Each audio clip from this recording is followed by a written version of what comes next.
Most, important mantra, what his most important lesson was. And he said something on, it was about the Whole Earth Catalog. Those of you who remember the Whole Earth Catalog that Stuart Brand did, it was sort of a hippie concoction of what he called tools for living. And it would tell you about little computers and calculators, and books or geodesic domes, and you get it from the Whole Earth Catalog. And I realized then that part of the theme of a creative life, and of Steve's life, was being able to marry that counterculture, in Steve's case, the hippie, drug counterculture of the 60s, with the geek, electronic, business culture of Silicon Valley.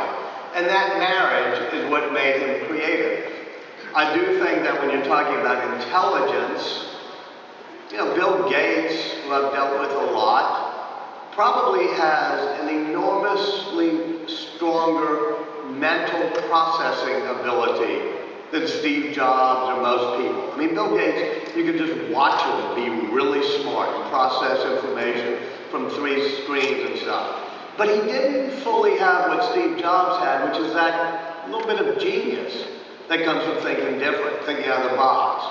And I was talking about the counterculture in the Whole Earth Catalog when we were saying this a year ago. And he said, yeah, if Bill Gates had only dropped a little acid and gone to an ashram in India when he was young, maybe he would have a bit of taste. Steve felt it was that weird counterculture that he was able to bring into his life that helped him think different. We all have sources of what make us think different.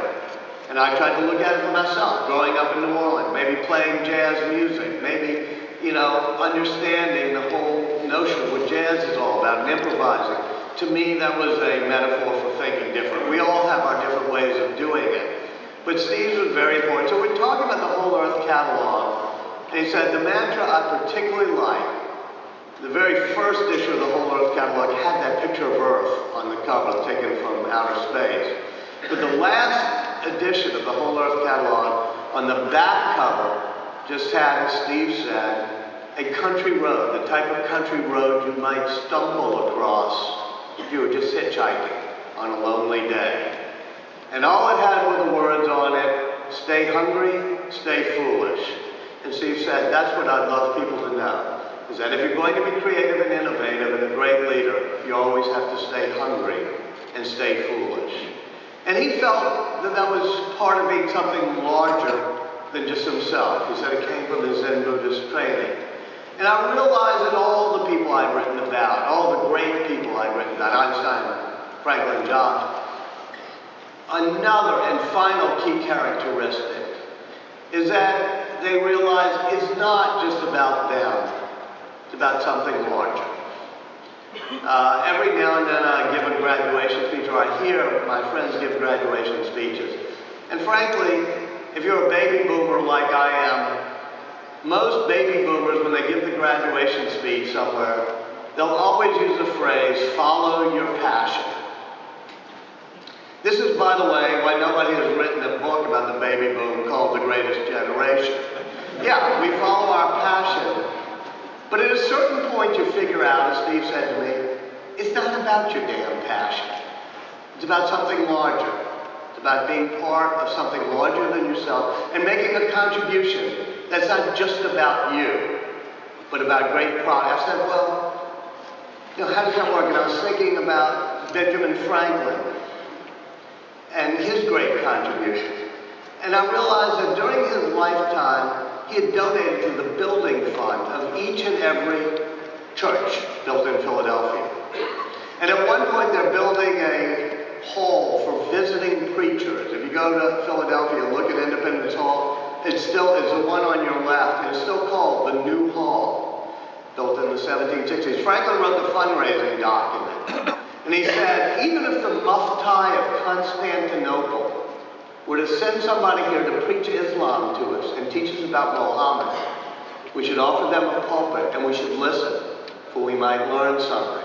And on his deathbed, he's the largest individual contributor to the Mikveh Israel Synagogue, the first synagogue built in Philadelphia. So when he dies, not just his minister accompanies the casket to the grave, But all 35 ministers, preachers, priests in Philadelphia linked arms with the rabbi of the Jews and marched to his grave. It was that type of tolerance, that type of understanding that we all have values that we can share, that he was fighting for in his lifetime, and that we still must apply today. That was what was larger than just his passions in his life. And as for Einstein, on his deathbed, he does two things. He signs a manifesto called the Bertrand Russell Albert Einstein Manifesto about the use of the atomic bomb, which had come out of that equation at the very end of that 1905 series of papers on special relativity that mentioned, once you got the speed of light and movement right, you could realize that E equals mc squared. That wasn't exactly a recipe for the atom bomb, but it explained why one could exist. And he felt so that he needed to be part of something that would be a movement to try to understand that we have to be careful about the use of this bomb. So he does this manifesto about how these bombs should no longer be used simply by nation states in wars. But he also is still curious. Even as he's dying, even as he's had a ruptured aorta and decided not to be operated on, he's still curious by the compass needle. Why is twitching and pointing north? He's still trying to figure out, what is a force field? How do you tie together all of the forces in the universe? Electricity, magnetism, gravity. How do you make a unified force field that would explain all of these things? And so, on his last few hours, on his deathbed, I went over to Hebrew University where they have the notes that he did. He's sitting there just writing page after page of equations, making a few math mistakes, crossing them out, fixing them. Line after line of equations, trying to figure out more about force fields. Until finally, near the end, you can see the pain getting great and it gets wobbly.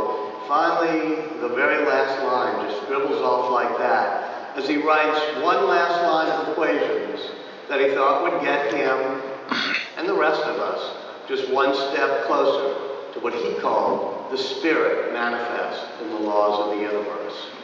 And as for Steve Jobs, it was exactly a year ago, this month, when it was clear he wasn't going to make it, probably.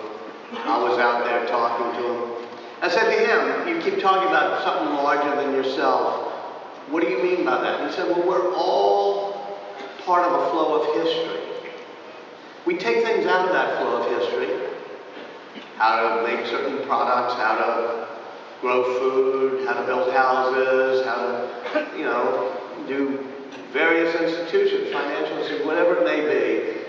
And those support us. So we all should put something back in the flow of history that people after us will be able to say, that's cool, that made our lives better. That's just that simple, putting something back in the flow of history so you'll be remembered. I said, well, based on your Zen Buddhist training,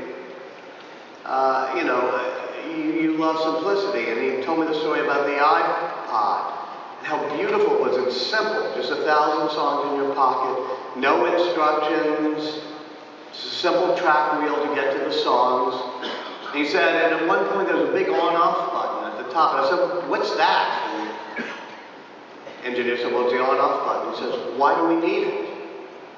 And finally they think, oh yeah, you don't. If your iPod, you're not using it, it'll power down. If you start using it, it'll power back up. Let's make things simple in life. Let's not make it more complicated than they need to be. So I asked him, at the end, I said, do you still believe in God? Do you still think that something lives on after you're gone? That somehow your spirit, is incarnated, reincarnated, that there's something after this life on this planet?